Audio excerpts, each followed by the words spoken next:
An anthology about the bad, the short-lived, and the forgotten shows and events in television history. This is It Was a Thing on TV. Punisher! Control! Harry, before I change my mind! I give you Super Train.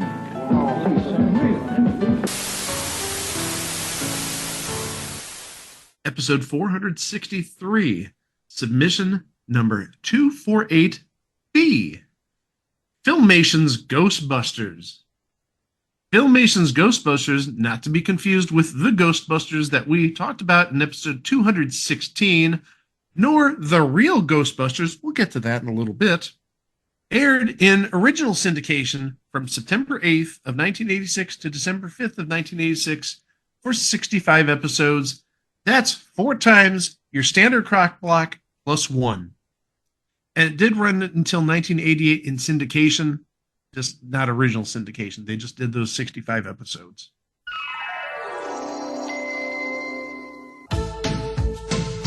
Let's go!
You heard the theme song, guys. Let's go!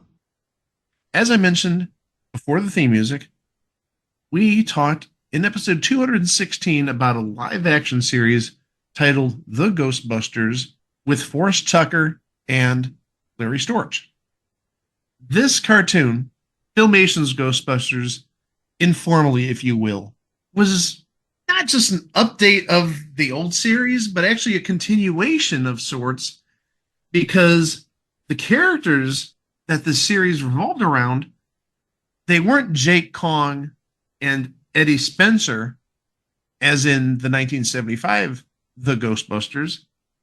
It was their sons, Jake Kong Jr. and, believe it or not, Eddie Spencer Jr. But also, they brought back Tracy the Gorilla. Somehow my Francesa came in there. So yeah, Tracy the Gorilla, who was on the original series. Obviously, it's not that hard to animate a gorilla. He was part of the antics of this series as well. The show itself, sort of reminiscent of the live-action series. Their headquarters was in a haunted mansion, and I do believe that's where the Ghostbusters took place back in 1975, in the same sort of ghost command in this haunted mansion. And they did have like an overarching job, at least compared to what the Ghostbusters had. The Ghostbusters, they went on different adventures each week, battling some nemesis, usually a monster, or Frankenstein's monster, or Dracula, or Headless Horseman, or what have you.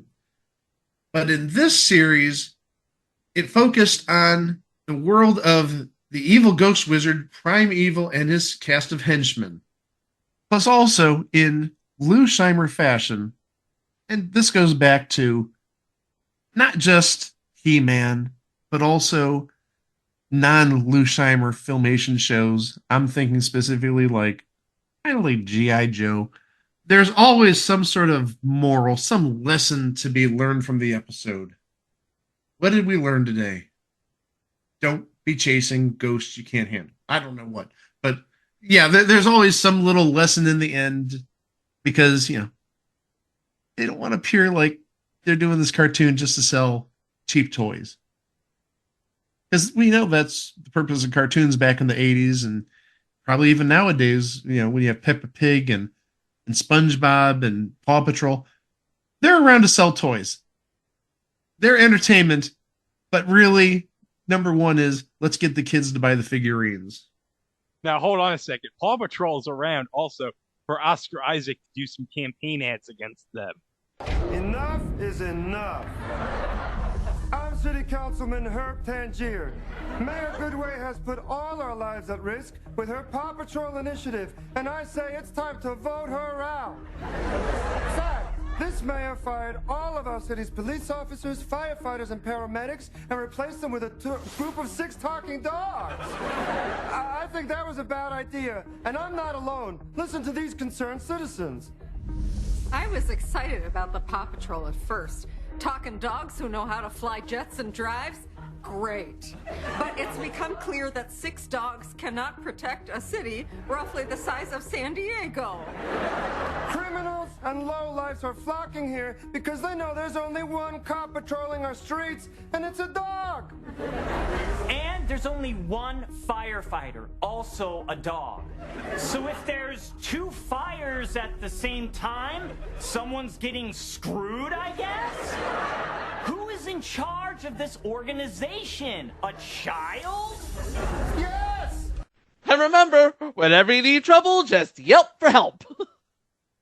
So we were talking about the Ghostbusters and how this was actually a sequel series developed by actually one big animation heavy, and then one who went on to do a whole lot of other things.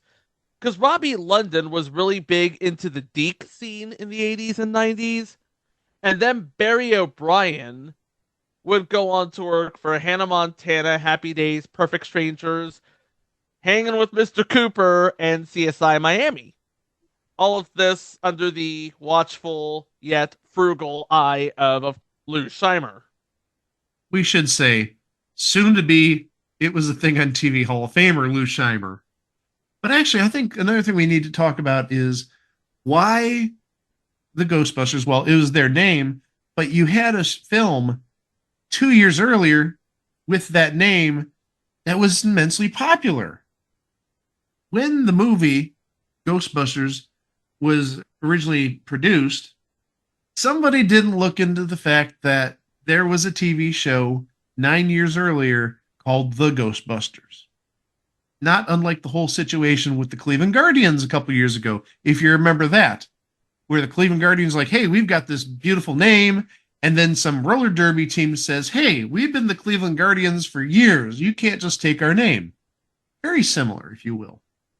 So Columbia and Filmation, they came into an agreement with Columbia using the name in the movie Ghostbusters at a cost of $608,000 plus 1% of the profits from the movie, which kind of weirdly, Columbia claims there were no profits from the movie. Right. So that's why this cartoon is called Ghostbusters, but then the cartoon that premiered a week after this was called The Real Ghostbusters, based on the movie. You had The Real Ghostbusters, which in actuality, if you think about it, wasn't the real Ghostbusters. It was the Ghostbusters who are the real Ghostbusters. Am I making any sense, or is this getting a little confusing? Well, Mike, the kids in 1986, though, would recognize the Ghostbusters from the 1984 movie as the real Ghostbusters, technically. And I got to admit, as a kid, when I saw these 2 shows, I was confused as hell as to why there were 2 shows called Ghostbusters. And one Ghostbusters had really nothing to do with the movie, and the other Ghostbusters had everything to do with the movie. You're not alone. I went through the same thing. Seeing the real Ghostbusters and then seeing these Ghostbusters, it's like, what is this Wish version of Ghostbusters doing on TV? This is nothing like the movie. The animation's horrible. But again, when you know the backstory, okay, it makes sense. This is basically, like I said, a continuation, not really a revival per se, but a continuation of this show from 11 years earlier. in some markets, I know I was living in one of them, Central Coast of California, where they had the real Ghostbusters in syndication, and I believe this was mid to late 1988, where our local affiliate, who would air the real Ghostbusters in syndication, they would run out of episodes. So what did they do? They started airing this. What? Huh? Which, to me, at the tender age of 8, made no sense. Now, you see, we didn't have that issue here. The way I saw it, the real Ghostbusters here aired, I think, on WUAB 43, which is probably the best independent station in Cleveland, at least at that time. The Ghostbusters, they aired on Channel 19, WOIO, which is a CBS affiliate now, but back in 1986, they were Fox. And they had the cheapest programming on at that time because WOIO had only been around for about 2.5 years. So that's sort of where I get the Wish version from. It's like WUAB showed all the good syndicated shows, and 19 WOIO showed like all the really cheap crap. So it's like, yeah, WOIO in 1988 was the Wish version of WUAB. So now that we've got the background of the show out of the way, let's talk about the voices who were on this show. Voicing Jake Kong, among other characters, is Patrick Fraley. He's done voices for Teenage Mutant Ninja Turtles for some time. Voicing Eddie Spencer Jr., again, among other voices, this guy, he may be on the verge of the Hall of Fame. Peter Cullen. Hey, that's Peter Optimus Prime Cullen. You put some respect on that name. No, that's Peter. I was on the Hudson Brothers Razzle Dazzle show, Cullen. Get it right. But still, big name. Oh, Sex Face Mike. Among other characters. Hold on, time out. Somebody very familiar. Time out. I You went stopped. all blocky. I stopped. A little behind the scenes description. When we use the term sex face, that's what we call when the Zoom connection or the Skype connection is a little slow and your face, it sort of looks kind of weird, like you kind of just orgasmed. Yeah, aren't you glad to know that? And we use that type of terminology on this show? Well, back to whatever Greg and Chico were talking about. Yeah, you have to do that whole over again because you, yeah. The Peter Cullen part? Yeah, everything over. So I'm going to assume that Chico's thing about Optimus Prime went through. Okay. It went through, yeah. Oh, hold on a second. Okay. Chico, why is the whammy in your house? Visiting. He too is going to Carowinds tomorrow.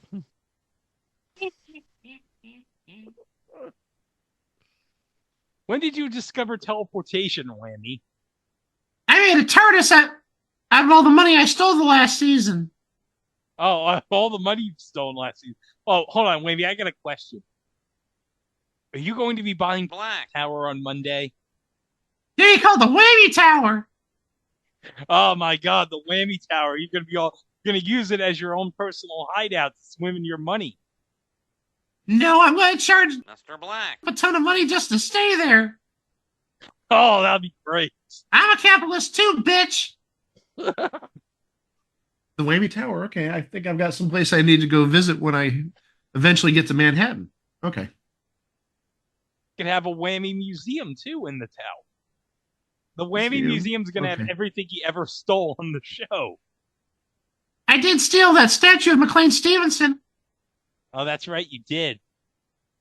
That's just evil. Get all cars. You got some gem cores from like Whammy back in your stash somewhere, probably. They're in my junkyard. All right, let's get back to what we were going to be talking about, Peter Cullen. Pieces of crap gem cars, don't remind me about that. My uncle told me about when he stole those. Oh, I didn't know your uncle was the whammy on whammy. Okay. So now we get the whole family timeline figured out. Your dad was on the original show, your grandfather was on Second Chance, and your uncle was the whammy on the GSN version. Okay. Now it's not really making any more sense. Okay. The Whammy's family history is weird. Too bad. Next, playing Primeval among other characters, a name very familiar to people who watched another Lou Scheimer production from the mid 80s, Alan Oppenheimer, Skeletor. He voiced a character named Merlin on this show. It was the Merlin from Arthurian legend, and he would go on to voice that same character on Prince Valiant. Ooh. Voicing Apparitia, again, among other characters, is Linda Gary. She was another person whose voice may be familiar to those who watched other Filmation productions, specifically She-Ra and He-Man. She voiced Allegra. Oh, Allegra, wasn't that the sidekick of She-Ra? No. Or was Allegra She-Ra before her transformation? Adora is She-Ra before her transformation. So Allegra has to be like her friend or something like that. I didn't watch much She-Ra when I was a kid, so this is all sort of new to me, if you will. Allegra sounds like one of those like 1990s weight loss diet things that they would put like in chips or something. No, like that's Alestra, not Allegra. Yeah, Allegra's what I point. take in the morning to keep my eyes from watering. It's not working, by the way. Isn't Allegra an anti-allergy medication of some sort? Yes. I'm guessing, yeah. It's not working, At by least the way. It's no. At least it's no. Jose. That's something else entirely.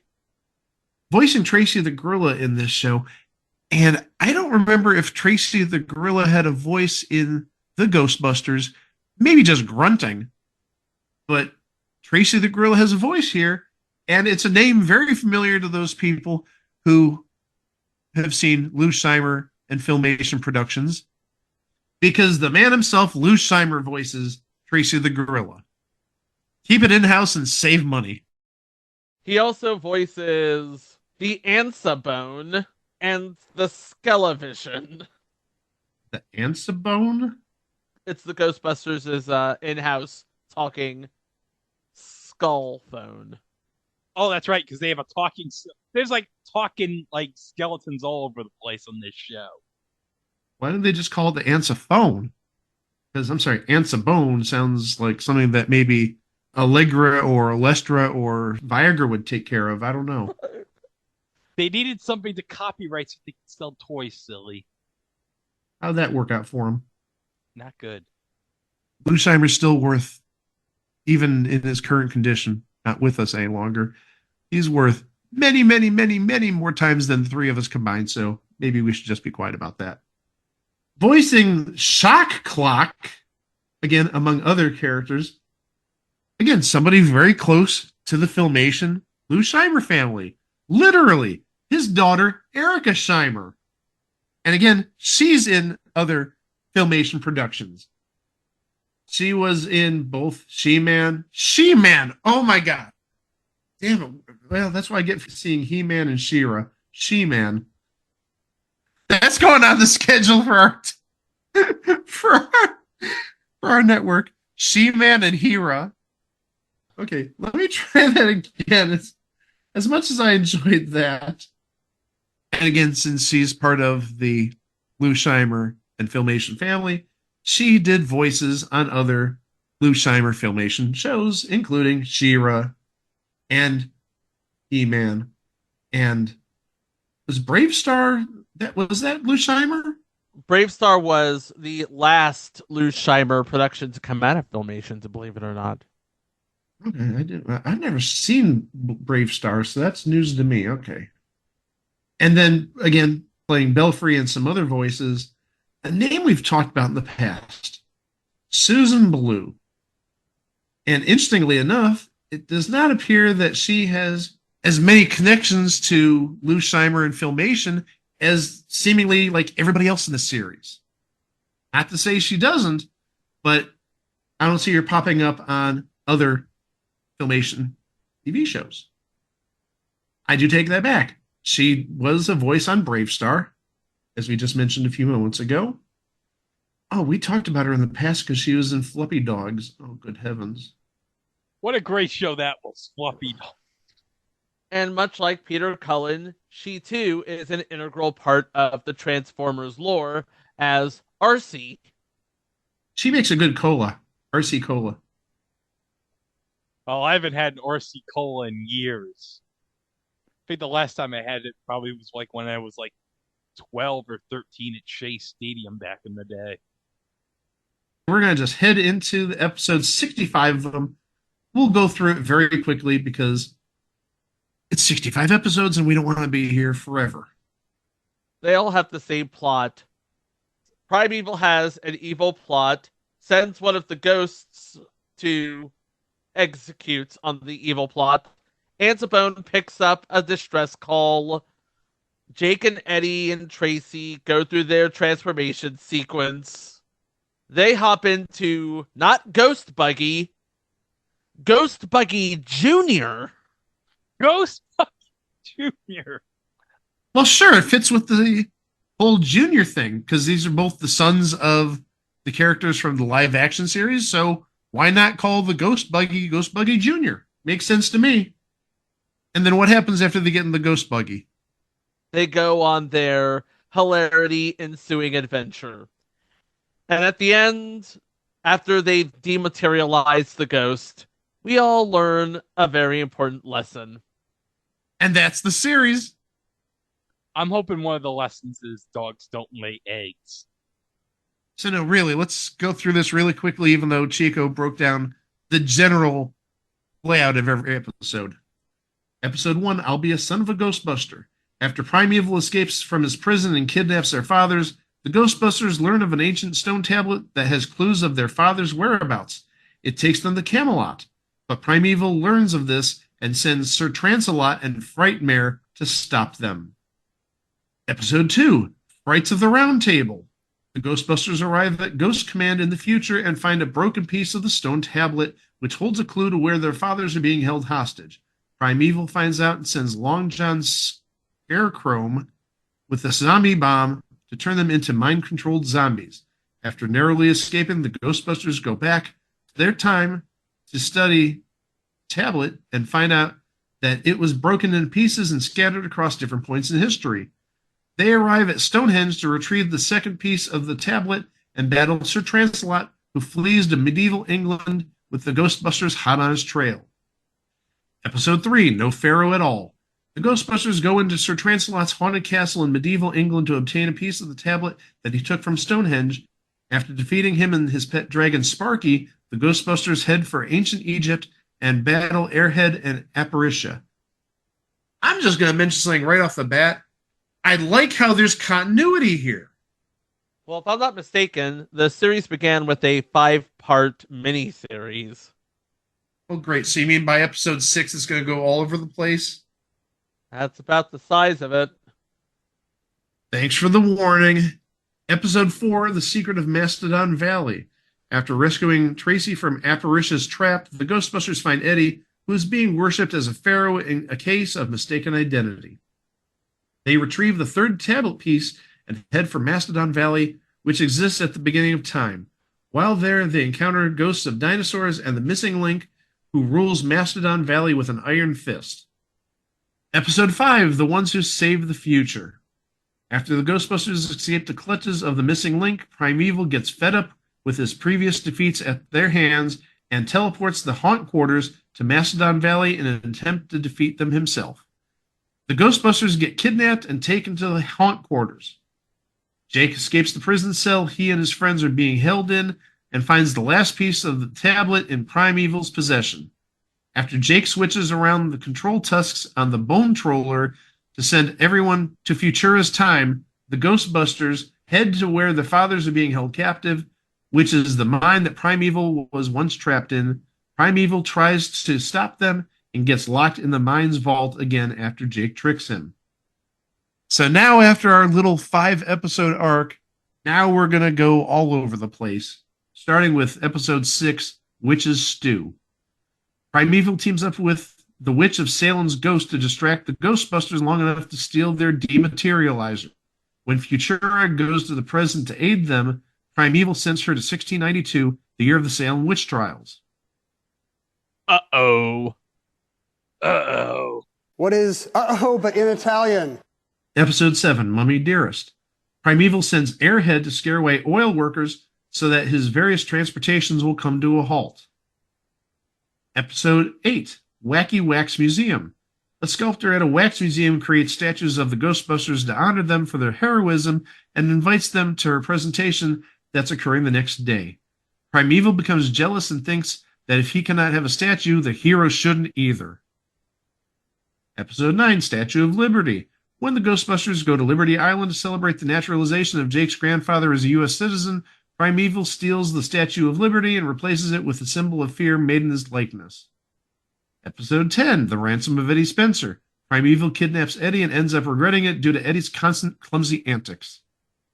Episode 11, Eddie Takes Charge. When Jake meets Jessica for an evening dinner, he leaves Eddie in charge of Ghost Command. Primeval sets a trap by luring Eddie and Tracy to the small town of Goldmine with a fake distress call. Episode 12, The Great Ghost Gorilla. Tracy gets kidnapped by a pair of robots and a flying saucer and taken to the planet Gorillium. He is led to the throne room of Mighty Tong, an ape emperor ghost who intends to use Tracy's body measurements as a model to create an army of super ghost gorillas. Wait, an army of super ghost gorillas? I don't even know how to react to that. What would Francesa do if he knew there was a whole army of super ghost gorillas? I don't know. What if there was an army of also super ghost gorillas and super ghost horses? Moving on. Episode 13, A Friend in Need. Big Evil takes over the haunt quarters, and Primeval holds the entire city hostage to force the Ghostbusters to help him reclaim his home. Episode 14, No Mo Snow.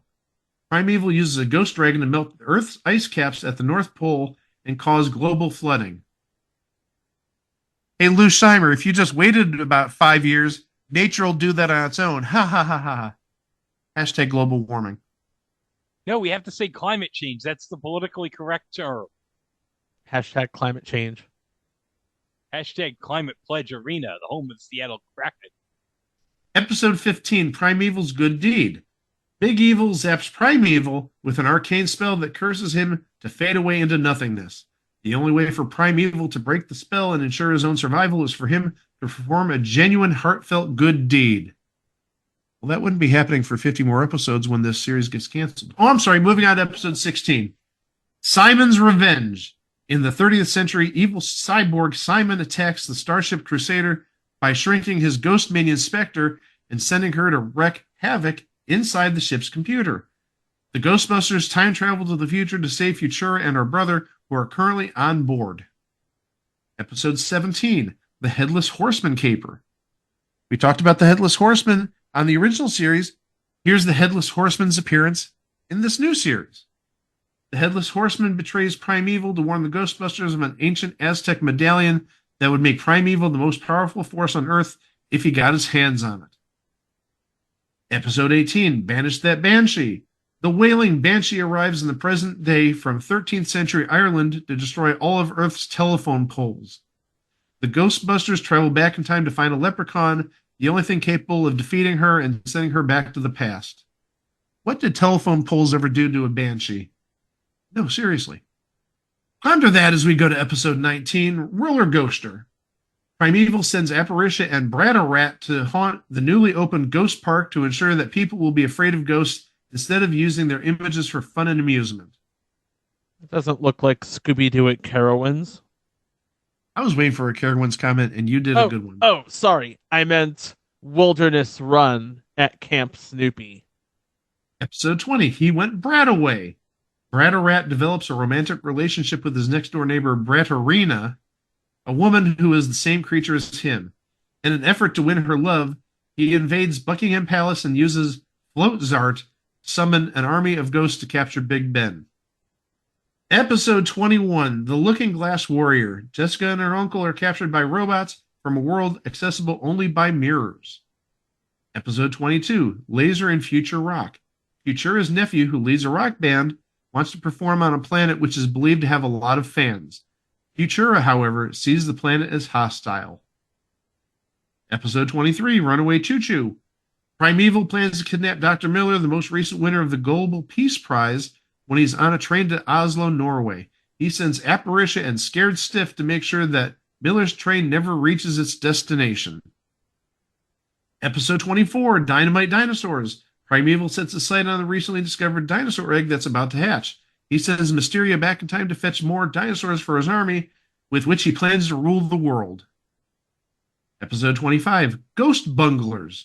Primeval works with Marcus Phantomus, a Roman gladiator ghost in 49 BC, to steal Julius Caesar's wreath, a sacred artifact that has been in Madame Y's family for many generations. With the wreath's power, Primeval could control the past, present, and future. By the way, Madame Y is one of the Ghostbusters' friends. She is a Roma person who can portend the future. Speaking of the future, episode 26, My Present to the Future. Cope, a boy who has a passion for astronomy, is terrified when he sees Fangster in his telescope. The Ghostbusters travel to the year 2960 to ask Futura why Primeval would be interested in scaring him. Episode 27, The Beastly Buggy. Jake enters a cross-country charity race to raise money for a school for the blind. Primeval decides to enter the race with the Beastly Buggy and its driver Hot Rod to defeat Ghost Buggy once and for all. Episode 28, Belfry Leads the Way. Primeval learns that the rumors he's heard about a race of mole people living underground are true. He plans to conquer them and subsequently rule the world from beneath the surface. Ghostbusters head to the mole people's cave entrance at the North Pole and bring Belfry with them due to his cave expertise. Episode 29, The Battle for Ghost Command. A shady businessman dumps strange chemicals into the sewers as a way to discard them. The fumes from the dumped chemicals cause monsters and animated objects to become aggressive. Episode 30, Going Ape. Primeval's cousin, Count de la Grumpette, makes a clone of Tracy to frame the Ghostbusters for theft. Episode 31, The Haunting of Gizmo. Primeval captures Futura's brother and reprograms his robots to destroy Ghost Command. Episode 32, Ghost Snappers. Primeval kidnaps Madame Y to lure the Ghostbusters into haunt quarters and brainwash them into his loyal servants. Episode 33, Inside Out. The Ghostbusters travel to the center of the Earth to battle Primeval and an army of rock soldiers before they can make an attack on Washington, D.C. from underground using a futuristic laser beam. Wait about 35 years.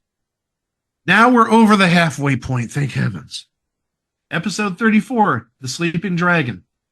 Haunter steals a gem from a dragon statue in China. This causes the statue to come to life and wreak havoc. To gain the dragon's trust and help in reclaiming the gem, Futura, Jessica, and Tracy must pass a series of tests for strength, speed, and skill. Episode 35, The Phantom of the Big Apple. Ghosts are swarming around New York City, and a mysterious specter known as the Phantom of the Big Apple is responsible. He invites Jessica to his office and gives her an ultimatum. He'll explain how he's scaring everyone out of their wits right before he forces the entire city to surrender. The Phantom of the Big Apple. What was the big Broadway show at that time? I wonder. Cats? Sure, Cats. Episode 36, Shades of Dracula. Count Dracula returns to Transylvania after a long absence to kidnap the Duchess and her chauffeur and reclaim his kingdom. Episode 37, Outlaw In-Laws. Primeval kidnaps Belfry to amplify his Belfry blast and conquer the world. At the same time, Primeval's sister, Prime Ordeal, and nephew, Snookums, come for a visit and hamper his plan at every turn. Episode 38, Our Buddy Fuddy. Primeval's henchmen try to capture Merlin, but they capture Fuddy by mistake. Episode 39, Train to Doom de Doom Doom. Doom de Doom Doom. See, it sounds better when I say it that way. Not train to Doom de Doom Doom. Train to Doom de Doom Doom.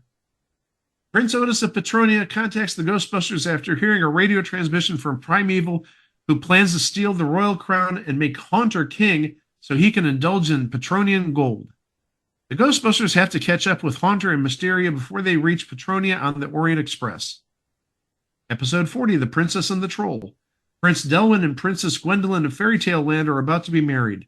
The wedding is interrupted by a teleporting sorcerer who transforms the prince into a troll and intends to seize the kingdom for himself. Episode 41, Second Chance. Wait, you're talking about my grandfather again? No, go back to sleep. Obviously, we're talking about Matthew Perry. R.I.P. Matthew. No, wait a minute. Hold on a second. We're talking about that terrible show from 2016. Right. The Tooth Scaries are ordered by Primeval to steal the Diamond of the Nile from a museum. Big Tooth, Little Tooth, and Cavity are interested, but Flossie has her doubts. What the hell types of names are these? Big Tooth, Little Tooth, Cavity, and Flossie? Those sound like your basic, standard, cheap, generic Lou Scheimer names for a character. Big Tooth, Little Tooth, Cavity, and Flossie. Can the Ghostbusters give a second chance to the ghosts that were easily misled and are never really evil to begin with? Episode 42. Tracy Come Back. Primeval captures Tracy and tries to alter the memories of the gorilla in order to corrupt him. I didn't know Primeval is Mike Francesa trying to corrupt gorillas. Never mind. Episode 43. Doggone Werewolf. Fangster finds a magic bone that can turn dogs into werewolves. Episode 44. That's No Alien. Primeval pretends to be an alien to deceive the future Earthlings. Episode 45. Scareplane. Primeval steals an experimental space plane from Galaxy Airlines. The company president contacts the Ghostbusters to get it back before it can be used as a weapon. Now, hold on a second. Galaxy Airlines. What kind of a name is that? It's a Lou Scheimer name. I understand that. Like what? Is this airline traveling to the galaxy? Is it kind of like how that airline worked in Airplane 2? It's going to have a hard time traveling to another galaxy if it's only traveling through the air. Episode 46, The Ghost of Don Quixote. After a trio of thugs breaks into a family's home, the ghost of Don Quixote emerges from a children's book to scare off the raiders. The father goes to his businessman friend Enrique for protection. Enrique decides to get rid of Don Quixote to access the copper mine buried underneath the family's land. Episode 47, The White Whale. A pirate ship attacks a phantom prison planet in search of the ghost of Moby Dick. The pirates kidnap Captain Ahab's ghost, who is now friends with the beast, to force Moby Dick to work for them and plunder every space liner in the galaxy. Episode 48, Country Cousin. Mr. Squid wants to join Primeval's minions, but he is easily turned down. He goes on to try to capture the Ghostbusters on his own in an attempt to prove his worth. Episode 49, Night of Terror. Porky's friend Gene unwittingly hacks into Primeval's supercomputer. The friend gets captured by the Night of Terror as a result. Episode 50, The Girl Who Cried Vampire. Primeval sends 2 vampires to Moon Base Alpha in the year 2186 to destroy a food source that will eliminate world hunger on Earth. When a girl known for lying out of boredom sees the vampires changed into human disguises, nobody believes her, except Eddie. Together, they must thwart the vampires' plan and save the entire Moon Base. Hold on. Moon Base Alpha in the year 2186? I thought that went missing in the year 1999. Because, Space 1999. That's future installment Space 1999, thank you. Episode 51, Little Big Bat. Belfry is frustrated at not being allowed to go on ghost-busting missions most of the time. When he blames himself for being too small and wishes he was bigger than the Ghostbusters, a goblin spying on Ghost Command overhears him outside the window. After the goblin reports back to the haunt quarters, Primeval disguises himself as Monroe the Mad Magician and proceeds to grant Belfry his greatest wish with an amulet that shrinks the Ghostbusters to a size small enough to fit in a mason jar. Monroe the Mad Magician? They're able to get Jim J. Bullock. Episode 52, Really Roughing It. The Ghostbusters and Corky go to the country for a little trip. While the Ghostbusters settle down in a meadow, Corky spots and explores an abandoned shack. He stumbles across Benny and Clyde, two ghosts who have recently stolen a goblin statue and are waiting to deliver it to Primeval. Episode 53, The Bad Old Days. Primeval's new machine turns back time to a millennia ago when Babylonians roamed the earth. Episode 54, The Curse of the Diamond of Gloom. Haunter steals the Diamond of Gloom from its temple. Unless the Ghostbusters can return the diamond to its rightful place before the full moon rises, everyone on Earth will be cursed and turned to stone. Well, it sounds like the plot of Conan the Adventurer, if you ask me. Now, hold on a second. I just realized something. We have a character named Corky. Well, you know what that means. Play it. You won't believe what happened. Episode 55, The Bind That Ties. A rock monster named Voodon terrorizes construction workers that he thinks are destroying his jungle home. When Eddie accidentally handcuffs himself to Voodon, both of them have to work together and save Voodon's jungle home. Episode 56, Like Father, Like Son. Sir Trancelot heads back to the past and captures Jake's great-grandfather. Primeval then turns the great-grandfather into a werewolf, which slowly starts to affect the man's descendants. Episode 57, The Fourth Ghostbuster. After passing a ghost ID test at Ghost Command, Porky lies to his friend and brags that he's become the fourth Ghostbuster to impress him. Both of them steal Ghost Buggy to do some ghost busting of their own. After they end up at haunt quarters and go inside, Ghost Buggy returns to Ghost Command to get help and save them. You won't believe what happens. Episode 58, Wither Why. The sorcerer Wormroot seeks to add Madam Y's mystical powers to his own and become unstoppable. After Y gets kidnapped by Wormroot's pet snake Cottonmouth, the bats that live in her wagon call the Ghostbusters for help. Episode 59, Cold Winter's Night. Primeval diverts a meteorite to land in the South Pole and cause a volcano to erupt.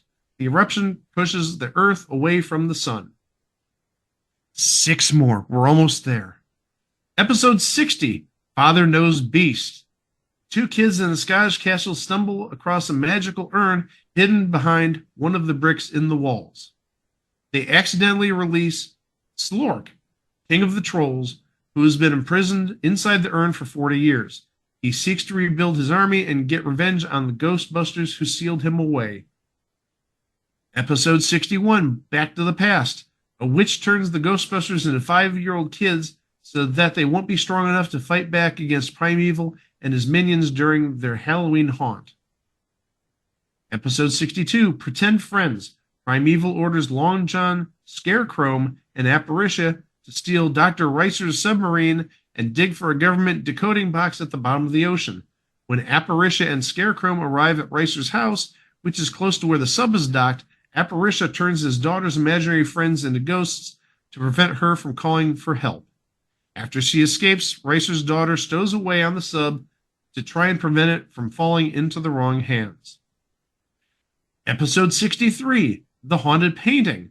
Eddie receives some magical painting equipment from Primeval and paints a picture with it. The picture he paints is a virtual world that can trap anyone who enters it. Episode 64, Maze Caves. Primeval tricks the Ghostbusters into thinking there's treasure on Planet Doom. Eddie, who is desperate to get Jake something for his birthday, goes there with Tracy and Ghost Buggy in search of the perfect gift. And lastly, episode 65, The Way You Are. Eddie bungles an attempt to dematerialize Fibface and Apparitia, which forces Jake to step in and save him. When Count Freeze sets a trap at Castle Blackstone, Eddie, none the wiser, decides to redeem himself and prove his worth by going in alone. When his friends find out and try to save Eddie, they get captured and frozen inside giant ice blocks. To save Jake, Tracy, and Jessica, Eddie must find the fabled wizard of Blackstone and call upon his power. And that's the series.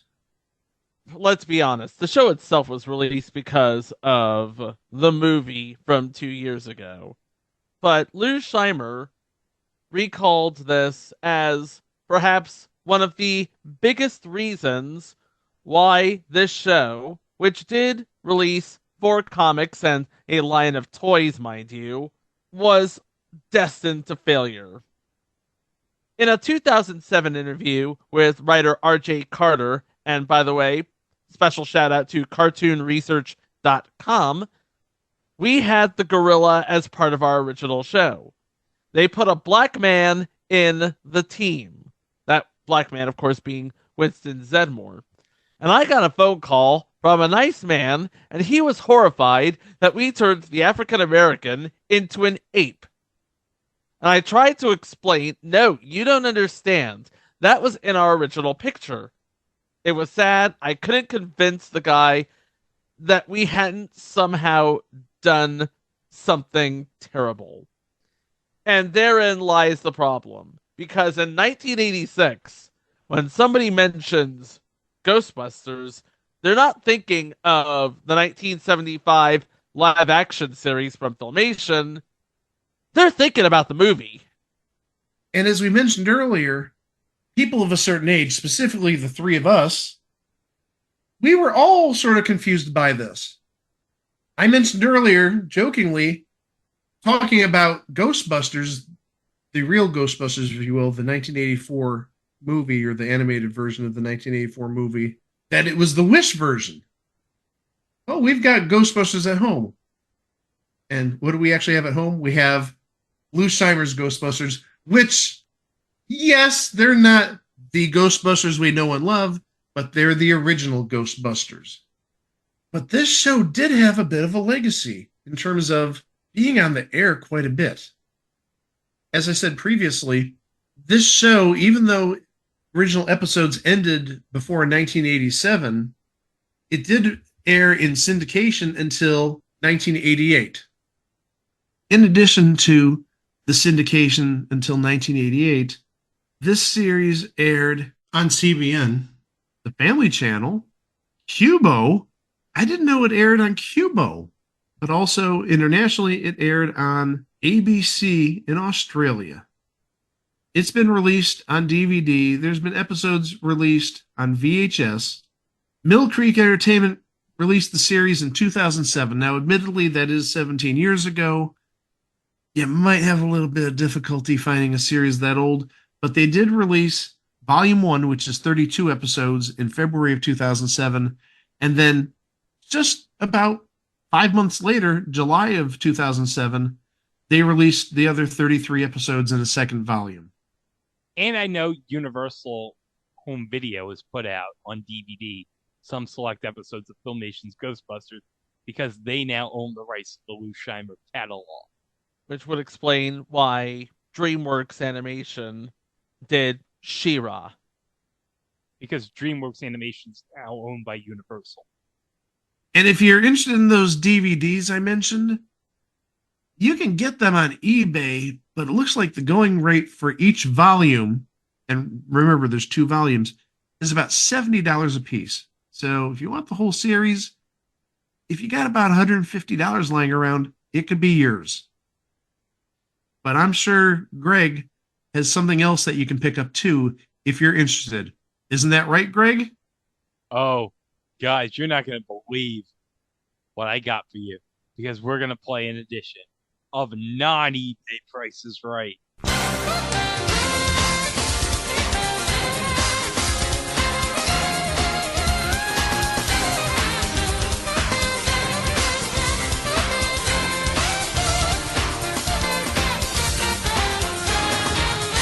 Okay, guys, last year at a card show at Hofstra University, I ran into this. Now, sometimes there's this guy who sells a lot of autographed 8x10s of various celebrities and sports figures, and there's like a bargain bin of like autographed pictures.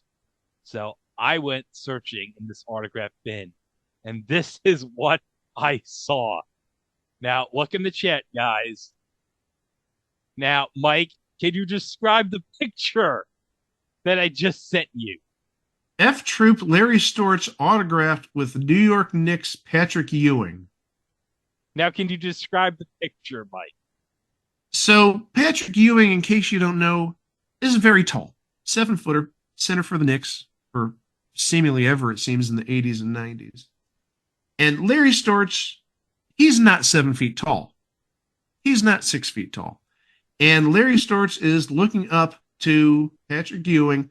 And I don't know, Patrick Ewing sort of looks like he's ready to sort of strangle Larry Storch. He's got his hands like hovering over his neck. I mean, not really close. I mean, it's probably a good 18 inches to 2 feet from his neck, but looks like it might be a strangle grip. And it's autographed on the top left side of the photo, closer to Patrick Ewing's head. Not even really near Larry Storch, if you will. So, Mike, I'm going to start bidding with you. How much would you bid on this picture? A lot more if it was autographed by Patrick Ewing, because Patrick Ewing is not a frequent signer. Now, when did you see this? Last year. Was Larry Storch dead at the time? He was dead at the time. $50. Chico, $25. you both overbid. I figured. Really? Okay. Mike, lower than $25. $20. Chico, $5. $10. How about that? $10. Wow. I would spend $10 on that. Now, I said bargain bin. That's the key. It was in a pile of $10 autographed 8x10s. But here's the kicker. You know what I found in that pile of 8x10s back in April of 2023? Chico, I want you to look at this. I'm taking a look at this. Oh, that is a picture of the late, great Virgil. Autographed by Virgil. And it says, best wishes, Virgil. That's not Virgil at Olive Garden.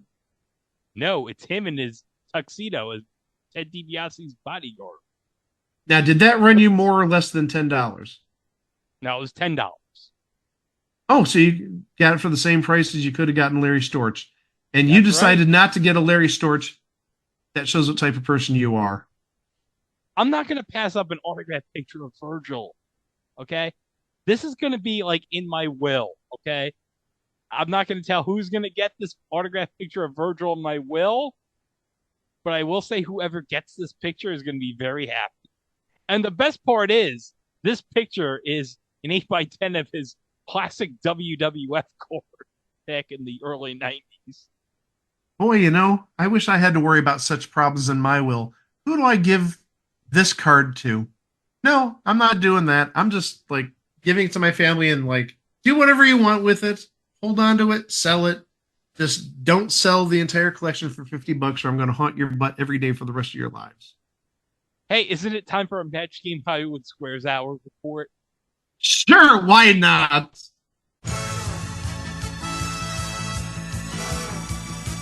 It's time for This Weekend Match Game. Hollywood Squares. Our history.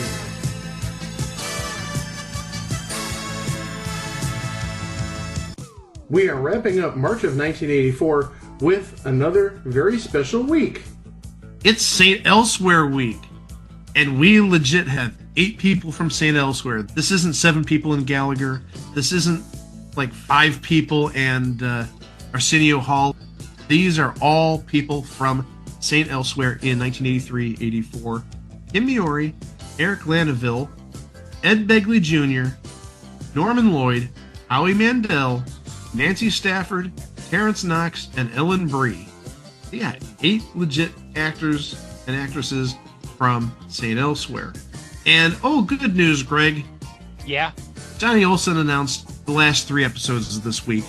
I did. I announced the last 3 episodes of this week. That's why I just said you announced the last 3 episodes of this week. Damn straight. Hey, Greg, you have something to show Mike? That's right, Johnny, I do. Look what I just pulled out for this week. Oh, wow! The Norman Lloyd Star Trek The Next Generation autograph card that they got last year. Is that a Rittenhouse? Yeah, it's a Rittenhouse. Nice. He has a beautiful autograph. Wow. Yeah. Great. Now I'm going to have to go on eBay and spend more money. Anyhow, This week, we had just 2 wins.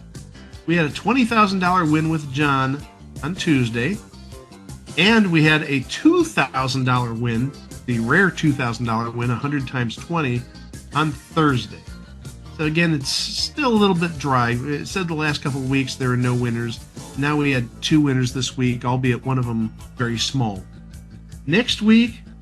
Next week. Next week. Let's just say next week. Next week. Angela.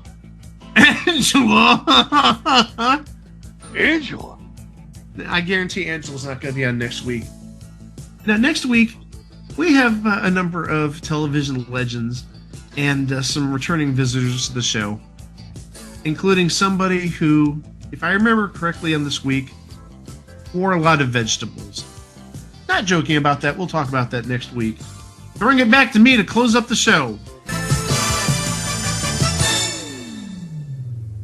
All right, that's going to be it for this episode, but please remember, you can always go to our website over at itwasathingontv.com, where you can listen to all our previous episodes, 462 of them.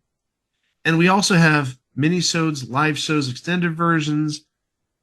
Greg did a kind of sort of before the show, but not really a before the show presents thing last week. And we're going to add more in the next couple of weeks. And as you heard in the beginning of the show, we're going to have a sort of re-release of episode 216, The Ghostbusters from 1975. So that might be a nice compliment to this episode. And please remember, we're on all social media, including Instagram and Threads and Mastodon over at It Was a Thing on TV. But don't do that for Facebook, because we're at It Was a Thing on TV podcast. And please, if you look for us on Mastodon, you've got to search for us at It Was a Thing on TV at tvwatch.party. And remember, you can subscribe to the podcast wherever fine podcasts can be streamed, including Apple Podcasts, TuneIn Radio, iHeartRadio, Audible, and also independent podcast players. They work just as well. And please don't forget, we're on YouTube, where you can like and subscribe to our channel. And don't forget to hit that notification bell to stay informed of all future uploads on that channel, including what's coming up on the podcast next time. Next time, and Chico just referred to this, I don't know if it was last week or the week before, history almost didn't happen 20 years ago. There was a very famous happening, and it happened through most of 2004, and the 20th anniversary of the start of this event is coming up real soon. And it just so happens to coincide with the 60th anniversary of the show in which he did it. A software engineer from Seattle who became a contestant. The contestant who became a champion. The champion who became an icon who became a legend who became the host. And here's the kicker. It almost didn't happen. And if it didn't happen, we wouldn't have learned about Icelandic incest. That's your takeaway? Icelandic incest. Okay, how do I follow up after that? Well, we're going to have a live show next week as well, because a certain league that Greg has been jonesing for, let's say, and by the way, that's a little hint regarding the first episode next week, jonesing, wink, wink, wink. A certain league that Greg has been jonesing for a while now, for the last couple of months, it's going to start next week. We're going to have a live show about that. But also, it's an event around these parts unlike any other. It's the night that all of us come dressed in our tuxedos and wear our fancy clothes and bathe and actually like smell good and look decent for the podcast. It's the It Was a Thing on TV Hall of Fame induction for 2024. Find out which of your favorite stars are going to go into our little Hall of Fame. Boy, I think we just mentioned one earlier this episode. And let me just say this. Our Hall of Fame is more legitimate than the Wrestling Observer newsletter Hall of Fame. Because I can assure you, none of these people ever wrestled at the Tokyo Dome. Dave Meltzer is going to give our Hall of Fame at least 2 3/4 stars. even though it would be a solid 3.5 stars if it was at the Tokyo Dome. But anyhow, next week we have one show, and we have one live show, and we have one induction coming your way right here at It Was a Thing on TV. As always, please stay safe, be good to each other, and come back for all that good stuff coming next week. Wow! Ghostbusters, let's go! Ghostbuster toys, so much fun, it's spooky. Play Ghostbusters. Let's go! With your own play figures. Come on there, Ghost to bust. Jake has a magic backpack and ghost gun. Primeval has a real cape. Look out, humans. Pull yourself together, you rusty wreck. That's spooky! Ghostbuster figures from Shopper. So much fun, it's spooky. One related note to end the show, since we just heard the Ghostbusters toy commercial. Back in December of last year, so 3 months ago, the Filmation Ghostbusters Command Center never assembled complete in box. It was on eBay with buy it now of $6,000 or best offer. It sold for $3,500. This wasn't used for eBay Prices Right because I told Greg and Chico about this a week earlier. But yeah, I think